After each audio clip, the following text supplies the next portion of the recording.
Welcome, Hawk fans. Welcome to another episode of Hawk Talk. I am your host, Colin Cole, and we are back. We have another great show for you today.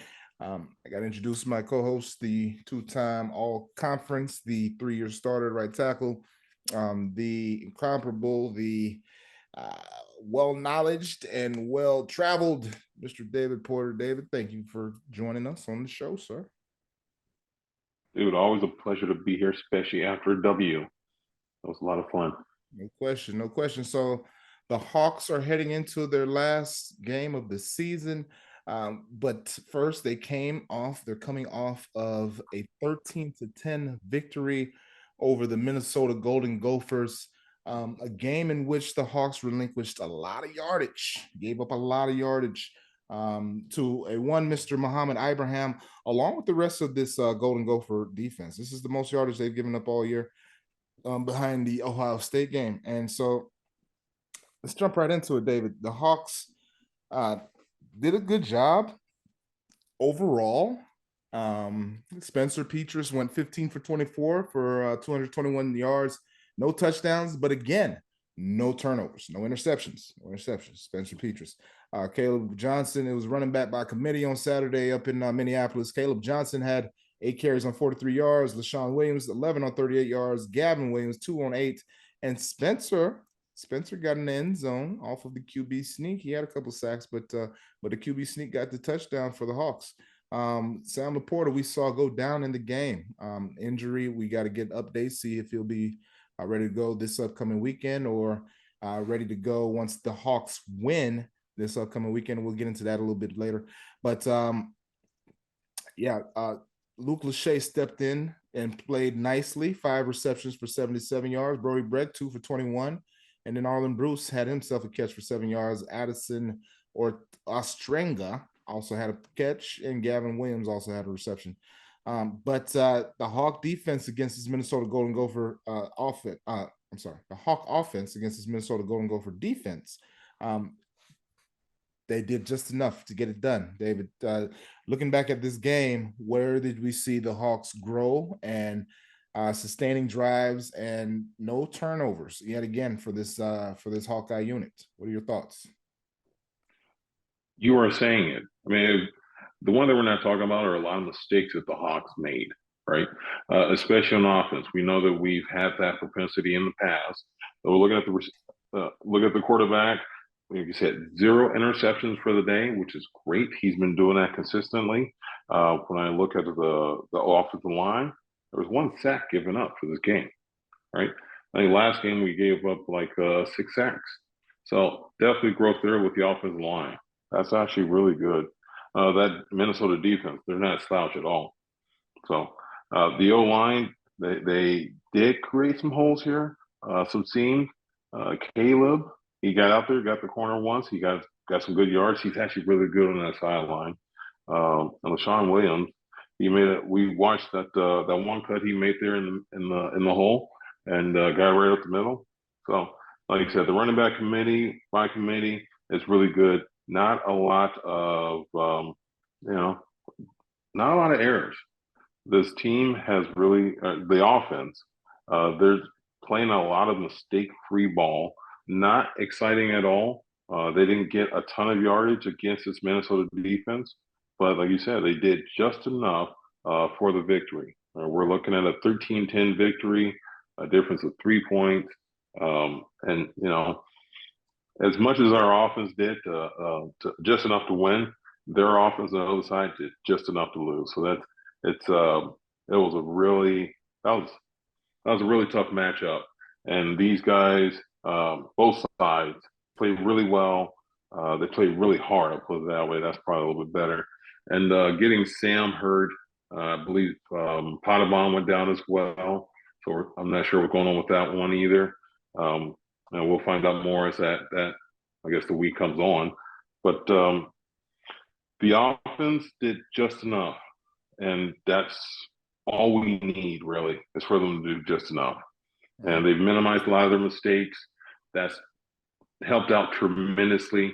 Other games where it has been close, mistakes have cost us in the past, and that That's not something that happened here. Man, really, we're one turnover either way. This might be a different score, but that right now, thank goodness.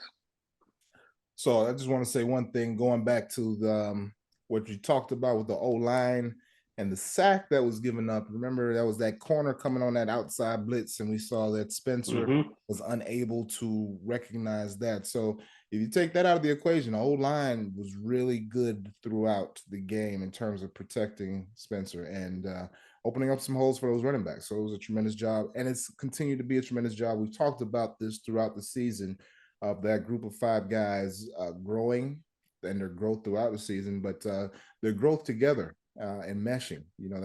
You know better than anybody how important it is to have those guys up front to be on the same page, and how important it is for those guys to constantly work together. It's difficult to have a stop and go type of situation where you bring in different people and you're starting different combinations at that position, but those guys can work together. They can communicate better, and they know what each other's are doing. You can speak to that way better than I can, but that's one thing I know about the offensive line. Yeah, man. Well, we played O-line when I was there. We weren't very good when we first started, right? We weren't very good at all. And by the time we got done, we were not bad at all. We were pretty good. So going out there, I was talking to a friend of mine the other day about my first start. I think it was against Penn State at home. And LeVar Arrington and Courtney Brown out there. LeVar Arrington is playing linebacker. Courtney's playing DN. Courtney went into the inside. LeVar came to the outside. I didn't touch either one of them. And that was it. Well, that's the first play of the game. That's the first time I'm out there. That's who I'm up against, right? But as it went on, I got more experience. I got more comfortable being out there. It's like, oh, here we go. Doesn't matter who you are. I'm going to test your mettle. We're going to figure some things out. As these guys get out there and get going a little bit more, like you said, they're very young. We've been saying that for a while. And they just needed to grow up a little bit. And that comes with experience. It's tough to duplicate that.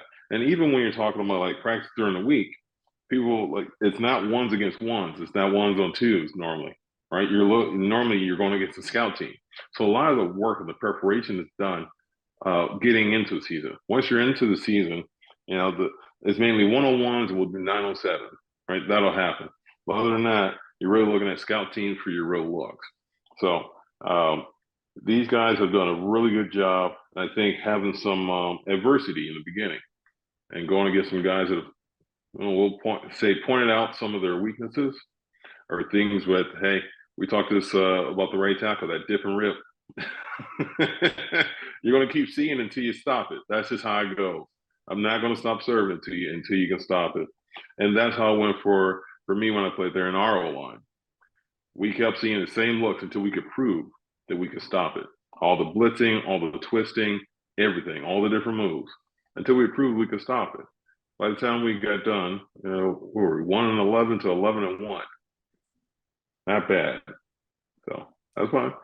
I'm a big believer. The O-line gets going, you'll see the offense turn around. No question. So let's switch gears. Let's talk about this Minnesota Golden Gopher team that really racked up a lot of yards, David. They had a total of 399 yards, and 263 of those 399 yards belong to a Mr. Muhammad Ibrahim.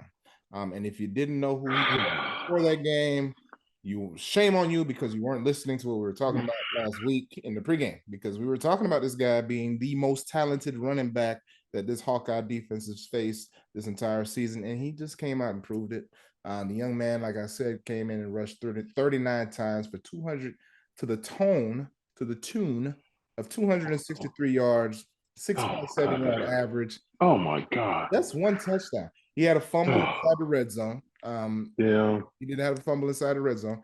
But he just was as patient and as explosive as a running back is in this country right now. And it was on display against the top 10 ranked Hawkeye defense that came into the game, not allowing, I think they may have allowed 100-yard rusher in the season. This guy went for 263. Kaliak Manis, the quarterback, was the second leading rusher with 4 carries for 32 yards. And then Trayson Potts came in and spelled him a couple times, 5 carries for 13 yards. like a Athen Calais. I'll make sure I give him this stat: 7 for 15, 87 yards passing, and that one crucial interception. That was Mm. it was a tip. It was batted off of one defender's back right into Captain Jack Campbell's arms. The hustling to the plate, Captain Jack Campbell, who went rumbling down the sideline into the end zone before being called back by an inadvertent whistle by the side judge there. But Calais Manis did a good job of running the ball. We saw him a couple times making some good runs, and he was decent in the passing game. He only threw for 87 yards, but that crucial interception within the waning minutes of the game really was what gave the Hawks the go ahead field goal to go ahead and win the game. But they didn't do too much other than our guy Abraham. In the receiving core, Daniel Jackson caught two passes for 43 yards. Lemeke Brockington caught two passes for 25 yards, and Brevin Spanford caught two passes for 12 yards. Three receivers caught two passes amongst themselves, and then Abraham caught himself a pass. But their whole offense was Muhammad Abraham on Saturday. Yes. Oh yeah. And the Hawkeye defense, what did we see out of this defense that we have to be concerned with moving forward against this Nebraska Huskers team next week? We see that they got to get fixed getting into that game. Really? Mohammed is special. I don't know how else to put it. It's like, and I don't want to say he's on this level, but it's like Randy Moss, right? You just kind of like attribute special stats to this gentleman. That's the kind of running back that I'm gonna put some respect on his name, Mr. Ibrahim is. He came in there against a top 10 team defense, and I'm going to say our defense is not very good at giving up the run. They don't do that very often. That's actually a staple here. It's very surprising that we gave up so much, but that's the thing. But he came in and put on a show. He really did, and like you said, very patient. It's boy, I, I haven't seen patience like that running the ball, and then the explosion getting through the hole in a very long time. It's almost like a Le'Veon Bell. Boy, yeah, very much that kind of patience. The explosion is something similar to like maybe a Saquon Barkley, right? Very explosive. The elusiveness, I can't say he's very elusive. He did break a bunch of long runs. So, our defense, we haven't seen a special guy like this all season. The closest we had was probably Blake Corum, I would think. Yeah, and then we couple times we were a little shallow on the blitz. I guess I should say a couple times. One time we were shallow on the blitz. Just he ran right past us. That was Riley over there coming off the corner, and he was very patient and waited for us. I mean, to be honest, I'm not sure how much more they could have done with him. So going into this Nebraska game, get back to your fundamentals, work on your angles. They are good. They kept this Minnesota offense to 10 points. And yeah, I'm not sure there's much else they can do with this. What'd you see? Well, what I saw was a very patient runner, and his ability to kind of read those offensive linemen, their ability to get to the next level and wall off our backers. They did a good job. They just have a really good scheme. And we talked about this a lot throughout the season. Football being a copycat type of deal where coaches will go and sit down and watch film and say, hey, this is what worked against these guys. How do we use what we already use? How do we do what we already do but tweak it a little bit so that we can make it look just like this, because they had trouble. So what they're gonna have to do is they're gonna have to go back to the film room. They're gonna have to decide what it was. What was it that was really hurting them? And was it a cutback? Was it the guys overrunning the holes? There's a couple different factors, but they're gonna have to go back to the drawing board and make sure that they really focus in on that, because they will see it again. Almost guaranteed they will see the same kind of shotgun zone running scheme this week against Nebraska, and whatever they do going forward, if they have the opportunity to go into the championship game, which we'll get into in the pregame. So, but the biggest factor that I saw in that game was guys kind of getting overran in terms of overrunning the holes, and he was just being patient and able to find those cutback lanes. That's what I saw mostly out of it. So got to get back to the fundamentals, like you mentioned, and really focus in on some of these things. But Phil Parker has done a tremendous job throughout this season, as well as seasons past, of getting the guys on the same page, coached up, and in a proper position to be ready for their opponent. So I have no doubt that he'll do the same thing this upcoming weekend. Well, moving forward, especially. So total yardage, man. They out yardage the Hawks by, what is it, 119 yards. They had a total of 399 yards. The Hawks had 280. And we already talked about all the stats, man. But the biggest ones, like we talked about, are the turnovers. One fumble lost by Minnesota, one interception from Minnesota. So turnover battle. The Hawks are -2 in this game, which was the key to the game. Not to mention the field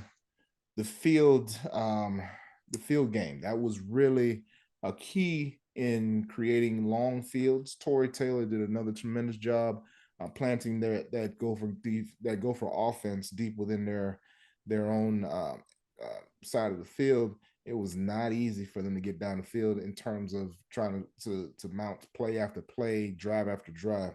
They did break a lot of big runs, but to consistently do it over and over again, they were only able to get it punched in one time. So it's going to be a challenge, but we know that the Hawks are now sitting, David, at 7-4. That's right, 7-4, right? Yeah, they're sitting at 7-4, and heading into the last game of the season, which has become a rivalry game, David. It wasn't a rivalry game when we went to college there. They was just, and if it was just been them whooping us, and pretty much that was it. That was back then when they had Eric Crouch and yes, Bobby Newcomb. Bobby Newcomb was a starter in '99 when we first played them up there in Kinnick, and then Eric Crouch came in and had some pretty good plays, and then he took over that starting role after that game. So this Nebraska Cornhusker team, however, is not that Nebraska Cornhusker team. Nowhere near that. Not even close. Nope. They're still reeling and trying to find where their next direction is, trying to figure out who their next head coach is going to be. So they're trying to figure things out. But what makes them dangerous is the fact that they don't care. They don't have anything to play for, so they're going to pretty much do whatever they can to try to upset the Hawks. But we'll get into that in the pregame. David, anything else you got for me for this about this Golden Gopher Hawkeye matchup this past Saturday? Special teams, like you said, the Aussie Bomber, he showed up. He pinned these guys deep, which is great. Nebraska, they're going to be good. It's going to be good to watch Iowa play against these guys. Like you said, they don't have much to. I don't think they have much to play for. They have nothing to lose. The other side of that for Nebraska, but they're 0-7 the last 7 matchups, I believe, maybe 6. But they might be able to get lucky. We'll see. I doubt it. Well, what I do know is that they are playing for something, David. They're playing to try and lure Deion Primetime Sanders out to their campus to be their next head coach. That's one of the I saw the game, or I saw a couple plays from their last game. I don't know who they were playing, but I saw one of the signs, or I didn't even see that. I just saw the highlights. Somebody had a sign up that said, "Bring on Primetime Deion." So for whatever reason, they feel like Deion Sanders is the answer to bringing them back to um, glory, back to their glory days. I personally don't see that happening. I don't see him leaving Jackson State for Lincoln, Nebraska. But hey, we don't know what the motivations are there. I think he is. I think he is. In the right place for himself, but we'll see. Yeah, I think for that, man, I think that's the episode. We talked about everything, man. It was not there wasn't a lot, there wasn't a lot to this game. It was a lot of No. Muhammad Ibrahim, and it wasn't a whole lot of anything else. And the Hawks pulled it off. We got to figure out what's gonna happen with Sam Laporta and Monty Potty Bomb. But those are two key starters for that offense, the leading receiver for the offense. So it's going to be a huge task to try to replace him. Luke Lachey has done a tremendous job throughout the season, so we'll see how it checks out, man. Yeah, give those two back. That'll be nice. Like I said, we'll talk about the Big Ten championship, but getting that offense, we need everything we can get, man. Yes. We really do. Yeah, we will definitely talk about that. That's one thing we did not mention, that the Hawks, with this past Saturday's game, have put themselves squarely in position to control their destiny. As I'm sure everybody knows, win this upcoming weekend against the Cornhuskers lands them square in Big Ten championship game, just like they were last year. So this is a huge game coming up this Saturday. We'll get into it a bit more later on this week, but for now, I appreciate you guys taking the time to take a listen to Hawk Talk. Click subscribe, follow, all that good stuff. We appreciate you guys for joining us. It's a tremendous season, David. We are 1, 2, 3 games left in the season, and we've seen these Hawkeyes grow, particularly on the offensive side. So it's been a tremendous year, and I'm excited to see how it finishes out. But for David Porter, I am Colin Cole. This is Hawk Talk. Appreciate you guys for joining us and taking and listening to this podcast. And we'll see you next time when we talk about the Cornhuskers of Nebraska, and as they will come to Kinnick Stadium and take on the Iowa Hawkeyes. I'm excited, man. It should be exciting. It's going to be cold, though. I know it's going to be cold. So we'll see what happens in terms of those guys acclimated and how comfortable they are. I hate that kind of weather, but it is what it is. Again, thank you all for joining us. I'm Colin Cole, David Porter. Take care. God bless, and go Hawks. Go Hawks.